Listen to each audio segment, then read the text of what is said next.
At the beginning of the year, the balance in accounts receivable and the allowance for doubtful accounts were $80,000 and $8,000 respectively. During the current year, credit sales were $550,000, sales returns were $50,000, and collections on account were $430,000. In addition, $10,000 in uncollectible accounts were written off during the year. Let's prepare the journal entry to record the write-off of the uncollectible accounts. This is simply a credit to accounts receivable because as we write off the accounts receivable, we want to take it off our books, and we'll do that with a credit. And a debit to the allowance for doubtful accounts. Notice there's no entry to bad debt expense at this time. Under the matching principle, we would have already set up or recorded the bad debt expense in the period we made the sales, and now we are writing off the receivable against the allowance for doubtful accounts.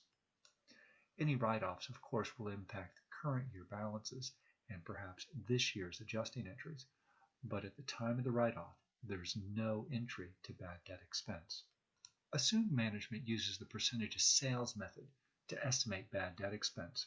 Let's go ahead and prepare the year-end journal entry to record our allowance for doubtful accounts. If management estimates bad debt expense will be 5% of net credit sales.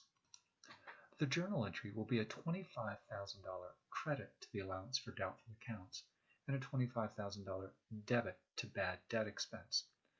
We take the net credit sales were $550,000, and deduct the $50,000 in sales returns to give us $500,000 and multiply that by the 5% estimated percentage for uncollectible accounts, and this gives us our $25,000.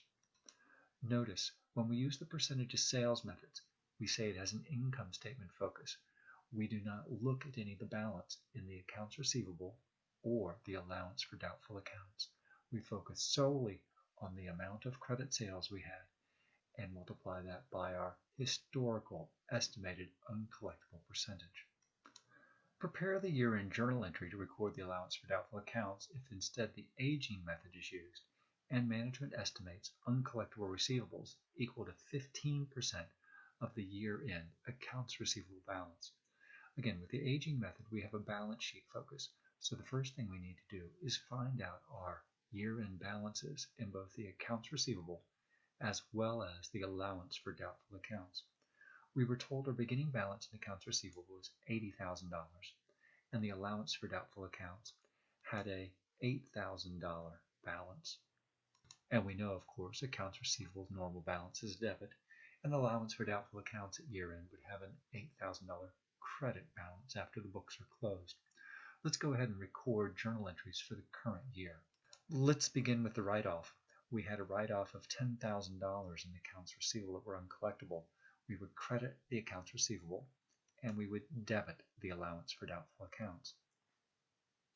Next, we're told that we had $500,000 in net credit sales. Again, this is our sales minus our sales returns and allowances. We're told that we collected $430,000 in accounts receivable, which means the ending balance in accounts receivable is $140,000. And of course, the balance in the allowance for doubtful accounts is a $2,000 debit balance. We are told that management estimates that 15% of the year-end accounts receivable balance will be uncollectible. So we want to take the $140,000 and multiply it by 15%. This gives us an estimated required allowance of $21,000. Currently, we have a $2,000 debit balance, and we require a credit balance of $21,000. So we will need to make an adjustment for $23,000. The journal entry then is a debit to bad debt expense for $23,000 and a credit to the allowance for doubtful accounts for $23,000 as well. At the end of last year, was management overly optimistic or overly pessimistic in estimating the allowance for doubtful accounts, and how can we tell? And what impact did last year's estimate have on current net income? The allowance for doubtful accounts was $8,000 at the end of last year, but $10,000 in accounts receivable were written off.